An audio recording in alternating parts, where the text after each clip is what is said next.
amigos, aquí estoy una vez más para exponeros otro de los temas de mi libro Para Salvarte.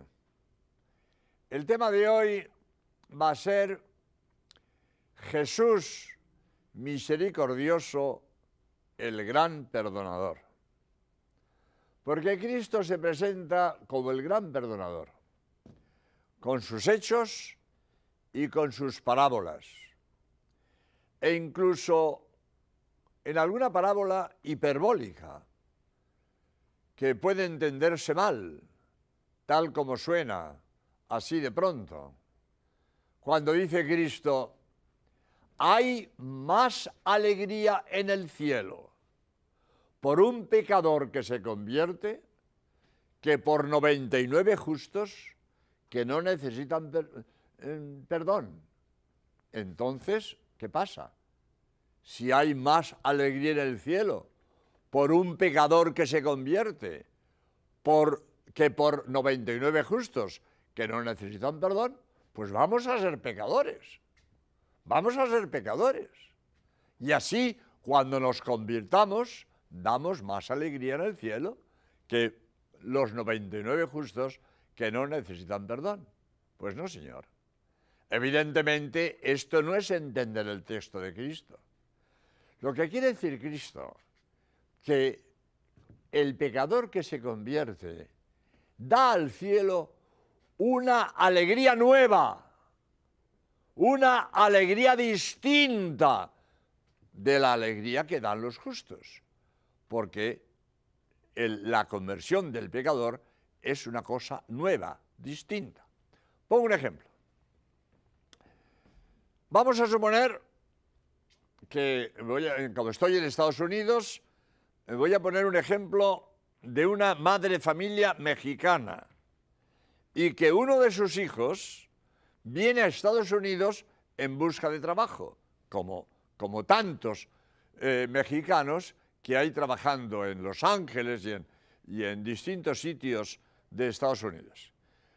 Cuando este hijo que ha emigrado a California vuelve a México, a su casa, le da a su madre una alegría distinta de la alegría que le dan los hijos que se han quedado en casa.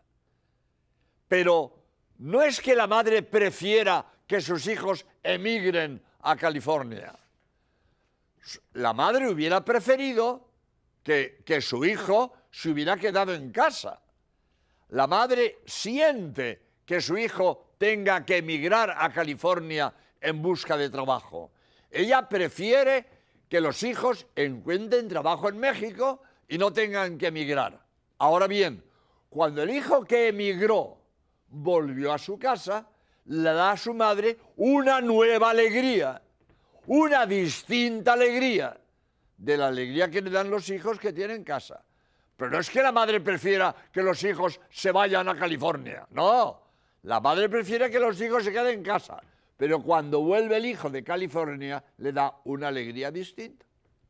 Otro ejemplo. Un padre tiene un hijo enfermo, gravemente enfermo, y ese niño gravemente enfermo sana. Cuando este hijo enfermo recobra la salud, le da a su padre una alegría nueva, una alegría distinta que le dan los hijos sanos. Pero no es que el padre prefiera que sus hijos sean enfermos, no. El padre prefiere que los hijos sean sanos.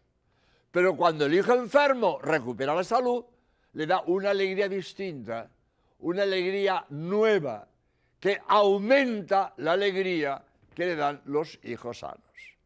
Este es el sentido de esta parábola hiperbólica de Cristo, que hay más alegría en el cielo por un pecador que se convierte que por 99 justos que no necesitan convertirse, porque el pecador que se convierte le da una alegría distinta, una alegría nueva que aumenta la alegría que él siente por los justos. Pero a esto voy, que Cristo en sus parábolas y en sus hechos es el gran perdonador.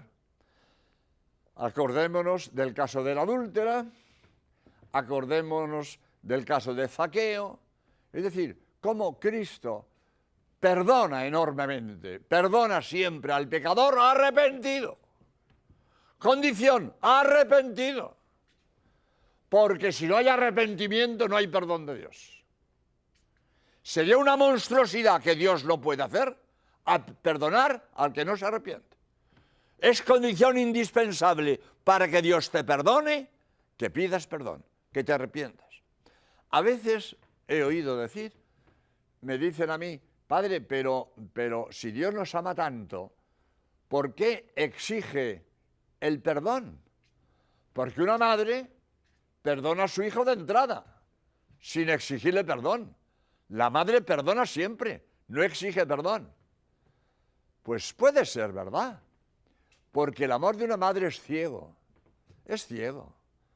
A veces yo he oído en España que por desgracia ha habido estos actos terroristas horribles, y la madre de un terrorista que ha puesto una bomba, un coche bomba, y ha matado a 10 personas, y su madre dice, no, si mi hijo es bueno. Señora, que ha matado a 10 personas. No, si mi hijo es bueno. Para una madre, su hijo siempre es bueno. Aunque sea un terrorista que ha matado a 100 personas. Su hijo es bueno, porque el amor de una madre es ciego. El amor de Cristo, el amor de Dios es justo. Es justo. Y como ama infinitamente, perdona siempre que el pecador se arrepiente. Pero como es justo, no puede perdonar a quien no se arrepiente. Es condición indispensable el arrepentimiento. Y si no hay arrepentimiento, no hay perdón. Un ejemplo que es claro. Un señor tiene un administrador. Y un día le dice el administrador al señor, oiga usted, siento decirle que le he estado robando. Le he robado mucho. Pues le he robado 1.000.000 de pesetas. Pero mire, no puedo devolverle. No tengo dinero para devolverle lo que he robado. Le ruego que me perdone porque he gastado el dinero, en fin, qué sé yo, soy jugador, me lo he gastado en el casino. Total, le he robado 1.000.000 de pesetas y no puede devolverle. Y le pidas al señor que le perdone. Vamos a suponer que el señor, bueno, pues nada, le perdono. Y le perdono 1.000.000 de pesetas.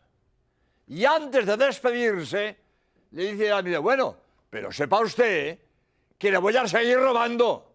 Hombre, eso es una burla. Eso es una burla. De manera que me pides que te perdone 1.000.000 de pesetas. Te perdono el 1.000.000. Y me dices que vas a seguir robando. Hombre, eso es una burla. Lo menos que puedes hacer es prometerme que no me vas a robar. Pero si tú me dices que vas a seguir robando, no te puedo perdonar. Es de sentido común.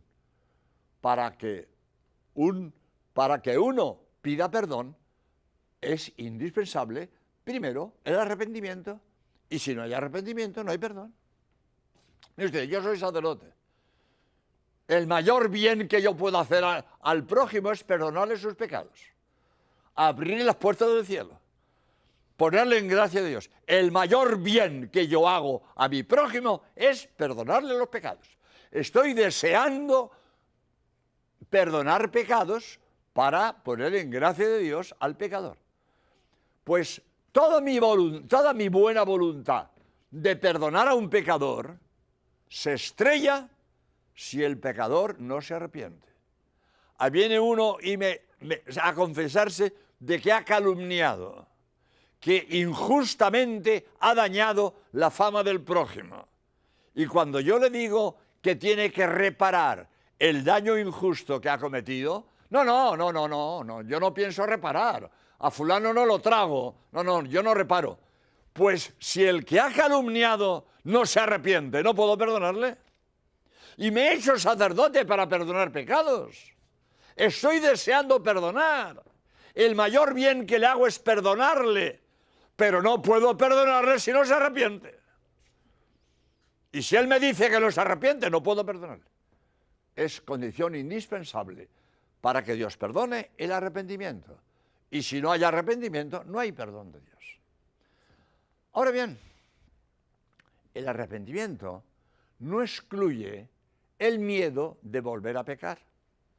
Yo puedo estar arrepentido de mi pecado y temer volver a caer, porque soy débil, porque me conozco, porque soy así. Y yo temo volver a caer. Eso no excluye arrepentimiento. Puedo estar arrepentido y tener temor de volver a caer. Lo que no puedo tener es voluntad de volver a caer. Lo que es incompatible con el arrepentimiento es la voluntad de seguir pecando. Pero el temor de volver a caer no excluye el arrepentimiento. Es decir, yo puedo estar arrepentido, yo quisiera que esto no se repita, yo tengo voluntad de corregirme, pero me conozco y temo que a lo mejor vuelvo a caer. Ahora, si lo que tengo es voluntad de repetir, a mí de todo no hay arrepentimiento. Si yo quiero seguir pecando, no hay arrepentimiento. Si no quiero evitar el pecado, no hay arrepentimiento. Porque el arrepentimiento lleva consigo el evitar la ocasión. Si yo no quiero evitar la ocasión, no estoy arrepentido. Si yo sé que en estas ocasiones caigo y no quiero quitar la ocasión, no estoy arrepentido. Porque quien pone la ocasión, pone el pecado. Si quieres evitar el pecado, quita la ocasión. El arrepentimiento lleva consigo la voluntad de evitar la ocasión. Sobre todo si es una ocasión próxima. Si ya se sabe que con estas circunstancias siempre hay pecado.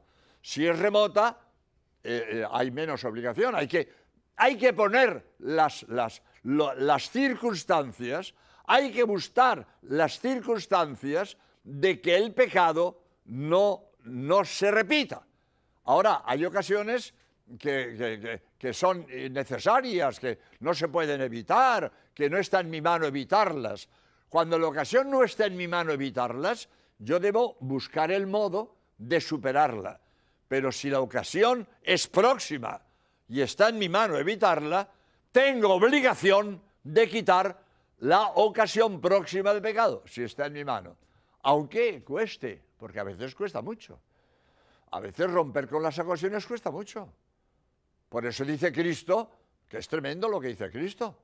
Si tu ojo es ocasión de pecado, arráncatelo.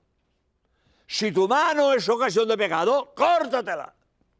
Porque más te vale entrar en el cielo tuerto y manco que con los dos ojos y las dos manos irte al infierno. Es tremenda la frase de Cristo, pero es lo que quiere decir. Hay ocasiones muy difíciles, que cuestan mucho trabajo evitarlas, pero hay que evitarlas. Porque si esta ocasión me hace pecar, me lleva al infierno. Y más me vale cortar esta ocasión, por mucho que me cueste, más me vale cortar la ocasión que por no cortar irme al infierno. Quien tiene gangrena en un pie, se corta la pierna. Es tremendo que le corten a uno la pierna, pero tengo gangrena. Si no me corto la pierna, me muero. Si no me corto la pierna, me muero. Y antes de morirme, que me corte la pierna, porque merece la pena perder la pierna antes que la vida. Merece la pena dejar esa ocasión, por mucho que cueste, merece la pena dejar esa ocasión antes de que, por no dejarla, condenarme al infierno. Bien. Entonces, quiero decir, estaba diciendo, la gran misericordia de Dios, el que es el gran perdonador. Jesús misericordioso, el gran perdonador. Y es el ejemplo que tenemos que seguir. Tenemos que perdonar, como Cristo perdonó. Y cuando San Pedro le pregunta a Cristo, ¿cuántas veces tengo que perdonar? 70 veces, que decir, muchas veces. Cristo le contesta, 70 veces no, siempre. Perdonar siempre. Hay que perdonar siempre, siempre. Aunque me cueste. Porque es posible que yo voluntariamente perdono, pero sensiblemente no puedo olvidar, dice la gente. Perdono, pero no olvido. Es que pasa esto. Yo voluntariamente perdono, pero la sensibilidad, yo no puedo evitar el dolor de la ofensa. A mí me han ofendido, me duele. Y el dolor de la ofensa yo no lo puedo evitar, pero con mi voluntad puedo perdonar. Pongo un ejemplo para ver cómo no es lo mismo la voluntad que la sensibilidad. Un ejemplo. A un señor le destinan a un cargo de mucha responsabilidad o de mucho peligro. Él comprende que debe aceptar el cargo, porque va a hacer mucho bien, porque es un cargo de mucha responsabilidad, pero tiene mucho peligro. Sensitivamente no le apetece el cargo, pero voluntariamente acepta el cargo. La voluntad le dice, acepta. La sensibilidad le dice, no aceptes, porque es muy peligroso. Entonces, el hombre acepta voluntariamente, pero sensiblemente rechaza el cargo. Lo mismo. Yo puedo perdonar voluntariamente y, sin embargo, sensiblemente tener rechazo, es decir, es tener sentimiento, tener dolor de la oferta recibida, de la ofensa recibida. Por eso no hay que confundir que yo no perdono porque mi sentimiento es hostil. No, no, no. En el sentimiento no podemos dominar. Tu sentimiento hostil ante la ofensa es inevitable, pero tu voluntad se sobrepone a tu sentimiento y tú perdonas con tu voluntad, aunque sensiblemente te duela la ofensa recibida. Bien. Y como esto es muy difícil, como perdonar es muy difícil, Cristo nos pone la parábola de los talentos, que es muy significativa, la palabra de los talentos. Es aquella parábola de aquel señor que tenía un administrador y que le debe mucho dinero, y entonces pues va y al señor, mire usted, qué tal, que no puedo pagarle, le ruego que me perdone la deuda, y el señor le perdona 10.000 talentos, una millonada de dinero, y le perdona. Y cuando el súbdito sale perdonado de 10.000 talentos, se encuentra un amigo suyo que le debe 100 denarios. Y le coge por el cogote, ¡págame lo que me debes! ¡Págame lo que me debes! Y le exige a su amigo 100 denarios cuando a él le han perdonado 10.000 talentos. Vamos a ponerlo en pesetas para que nos entendamos. Vamos a suponer que a él le han perdonado 10 millones y él le pide al otro 10.000 pesetas. Vamos a poner para una comparación. No tiene punto de comparación lo que le han perdonado a él, que son 10 millones, con la pequeñez que él le pide al otro, que son 10.000 pesetas. Es la comparación que nos pone Jesucristo. No tiene comparación. Todo lo que Dios me ha perdonado no tiene comparación con lo que yo tengo que perdonarle al otro. ¿Qué le perdono al otro? Una pequeñez, una insignificancia. Por grande que sea la ofensa, no tiene comparación con lo que Dios me ha perdonado a mí. Entonces, si Dios me ha perdonado a mí 10 millones de pesetas, ¿no le voy a perdonar yo a mi amigo 10.000 pesetas? Es la ofensa, es la parábola.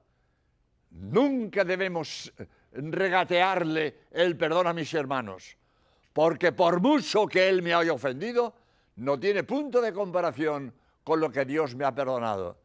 Por lo tanto, el ejemplo de lo que Dios me ha perdonado tiene que animarme a mí a perdonar a mis hermanos todo lo que me haya ofendido, por mucho que me duela, por mucho que me duela. Yo tengo que perdonar, aunque el que yo perdone a mis hermanos no excluye que yo exija la justicia. Ah, sí. Yo perdono, pero que se haga justicia. Que se haga justicia. El perdón no excluye la justicia. Yo perdono de corazón, pero quiero que se cumpla la justicia. Es muy bonito el ejemplo de Juan Pablo II. Cuando perdonó a aquel terrorista que quiso asesinarle y va a la cárcel. Y Juan Pablo II perdona a su asesino, que quiso asesinarle, va a verle y le da un abrazo. Y Juan Pablo II perdona a su asesino, pero deja que la justicia italiana condene a cadena perpetua a su asesino. Claro, que se cumpla la justicia. Este hombre ha querido asesinarme, que la justicia cumpla, pero yo le perdono. Juan Pablo II va a la cárcel a visitar a su asesino y le da un abrazo y le perdona, pero que se cumpla la justicia. Eso no excluye que la justicia cumpla con su deber de castigar al criminal.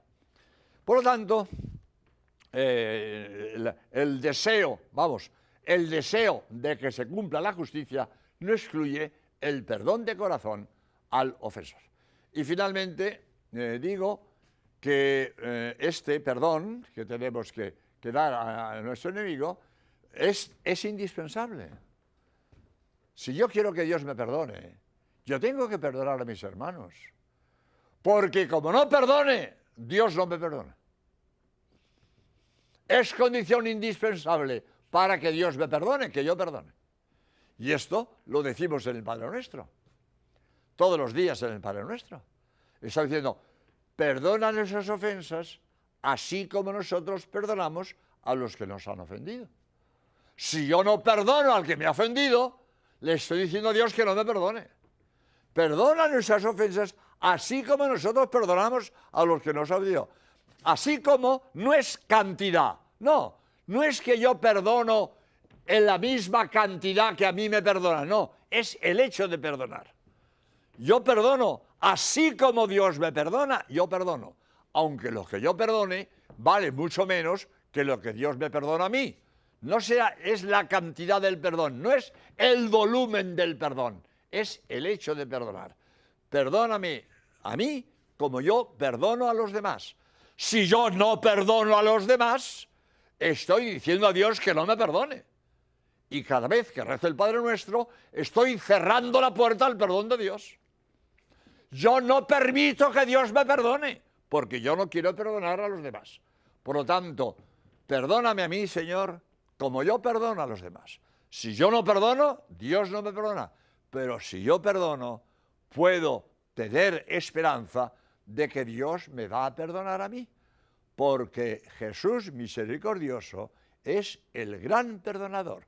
Si yo me arrepiento, si yo tengo voluntad de corregirme y si yo perdono a mis hermanos, puedo tener la esperanza de que Jesús misericordioso me perdonará a mí todos mis pecados. Bien, pues muchas gracias por vuestra atención y hasta el próximo día, si Dios quiere. Que el Señor os bendiga. Adiós.